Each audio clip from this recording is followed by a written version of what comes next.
Good morning, my brothers and sisters, my sisters and brothers. Welcome to episode number 171 in Be With Me. Unless blank, I will never believe. Welcome to the story of so-called stubborn Thomas, doubting Thomas. When you look up doubting in the dictionary, there's Thomas's picture there. So perhaps you've heard that phrase, being a doubting Thomas. He defines the phrase. But let's see what really happens.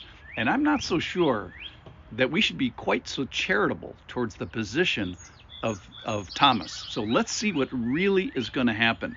I believe that Thomas demonstrates more than doubt. So what's good doubt?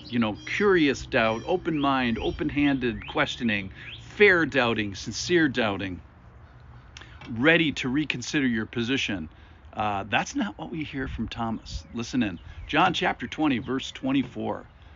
Now Thomas, one of the 12, called the twin, was not with them when Jesus came. So the other disciples told him, "We have seen the Lord." This is 10 disciples. "We have seen the Lord." But he said to them, "Unless I see his hands and the mark of the nails, and place my finger into the marks of the nails, and place my hand into his side, I will never believe." It's amazing what he says. So this goes on. Verse 26, 8 days later, his disciples were inside again. They had gone back to Galilee, 60 miles as the crow flies, 80 miles walk, and Thomas was with them.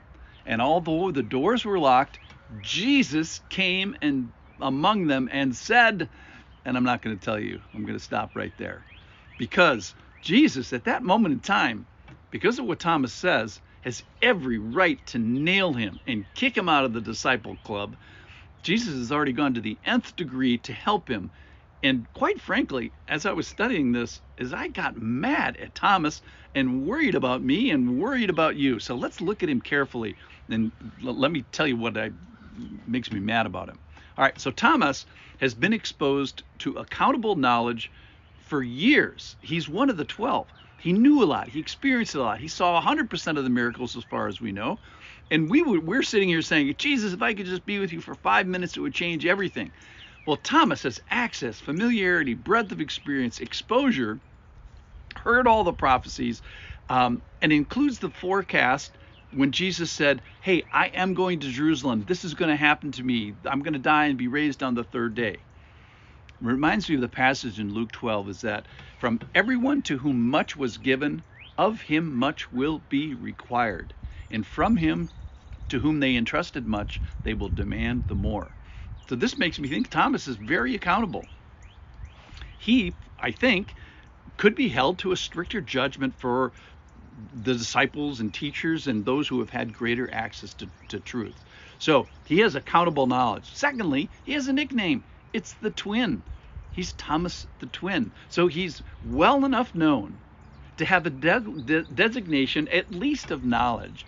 And I think it's a term of endearment. It denotes intimacy when you call somebody not by their name, but by their nickname.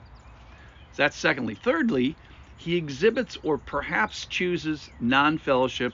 This is probably the weakest of the arguments that I have. So Jesus tells him to go to Galilee together, and I'm going to meet you there. Well, where was Thomas when Jesus made that first appearance? Was he out on a legitimate errand? Now, if I was running the show and I was sending somebody out into a dangerous Jewish and Roman milieu, let's say somebody had to go buy bread, I wouldn't have sent him alone. So I would think, so just one guy left rather than 2 or 3. Was he just AWOL? That's my speculation here. So Jesus said that he was coming, and was he ready? Was he waiting? Was he anticipating? No. And does this locational foible indicate obedience or lone wolfism or something like that? Is he playing fast and loose with good spiritual habits? All right.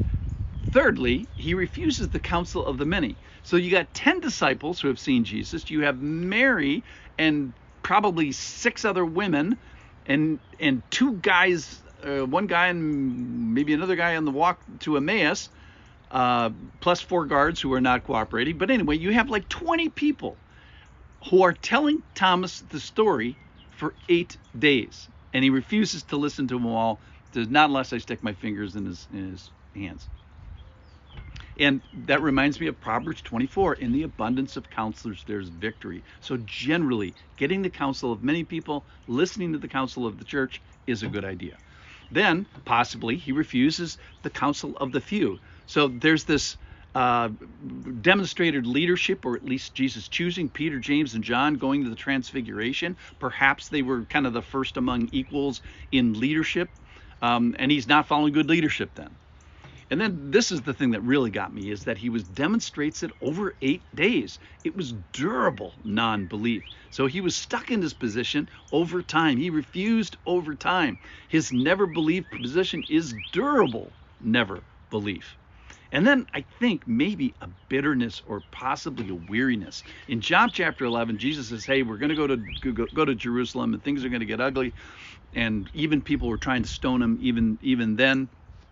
And in light of all of that, Thomas says to his fellow disciples, let us go that we may die with him. So Thomas was kind of like doing the right thing, and now he's doing the absolute wrong thing. So who does this sound like? This is more than doubt, in my humble opinion. It's resisting human leadership, it's resisting fellowship, resisting counselors, ignoring the year sprint, ignoring the teaching, ignoring the miracles, resisting Jesus. To me, this sounds like Judas. I think Thomas is a pre-Judas.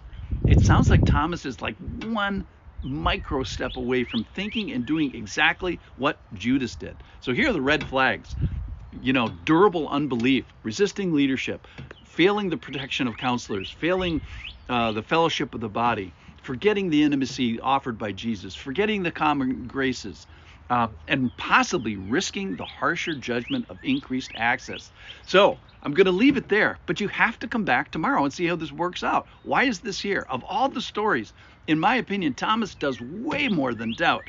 And the big point, obviously, is don't be like this. Don't be like this for sure. But ultimately, what Jesus wants us to know is not going to be about Thomas. So hint, it's going to be about us ultimately.